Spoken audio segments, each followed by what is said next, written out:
ang mga estudyanteng numero 1. Dumarating na ang mga delegado mula sa iba't ibang universidad.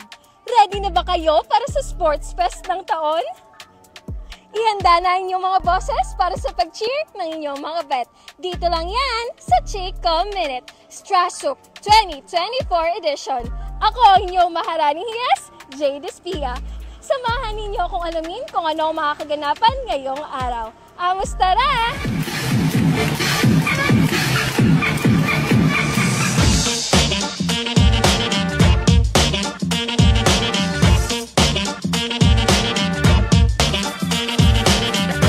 What is your name po and from what university po kayo? My name is John Giro Perez and I'm from Batangas State University. My name is John Carlos Cruz and from Batangas University. Charles Kevin Villa, minsan po gwapo tawag nila sa akin. And, hindi, joke lang. Masarap. Ay, hindi. Kevin po pala ako. Kevin. So, Hans Ryan Aledo po. And Zetric Del Rosario po, from UP Los Baños. okay, excited na po ba kayo sa Strasuk? Ano pong sports ang sinalihan ninyo?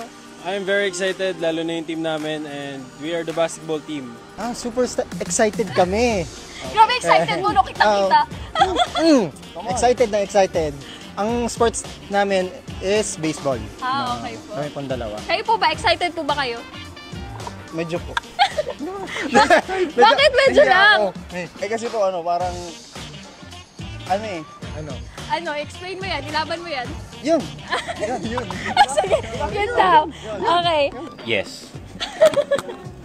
First question. Excited ba? Yes. Kasi football po yung sport ko. Okay po. Kayo po, excited Ano ba? Excited kasi daming tao.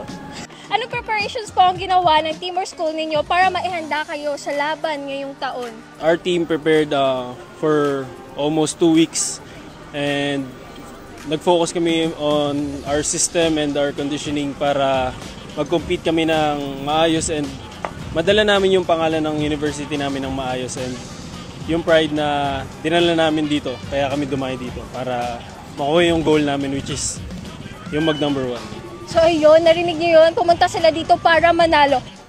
Nag-training po. Mag-aaral po kasi we're from UP. Ano pong training yung ginawa niyo? Ano pong klaseng paghahanda?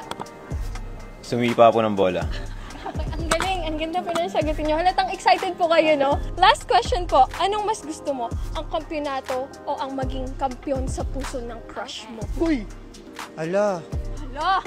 ang hirap ng tanong na yan. Paano ba yan? Ala, pipiliin ko na lang yung maging kampyonato. Bakit?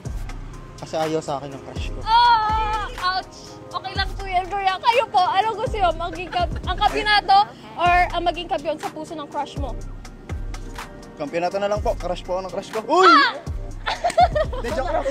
Grabe, mayaman siya, guys. Bulong mo nga. Bulong.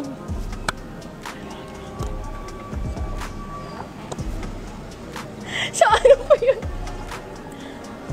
Yes. Grabe, ang pinuyo po kausap to. Ano po? Kampionado po Bakit? sa laro. Bakit po? Kasi kampionado na ako sa crush ko. Eri, mayabang siya, guys. Kayo po, kampyonato or kampiyon sa puso ng crush mo? Ganun din sa sagot niya. Bakit? Wala eh. Anong wala eh? Panalo na kay crush eh.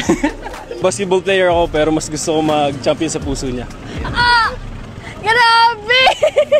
Bakit? Bakit gusto mo maging kampiyon sa heart niya? Ano po ba? Okay, so, bago po tayo matapos, isang batting naman po dyan. Sample.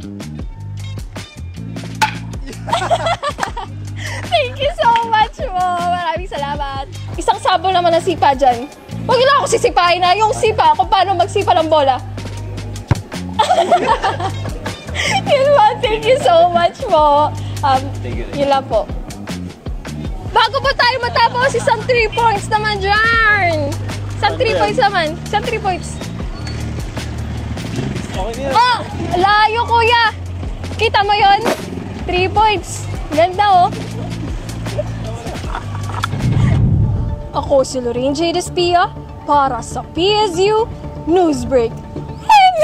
Next week pa yun! Abangan ang buong detalye at kaganapan na handog ng PSU Communication Society. Muli, I am your mahalaning hiyas, Jade Espia. Bye-bye!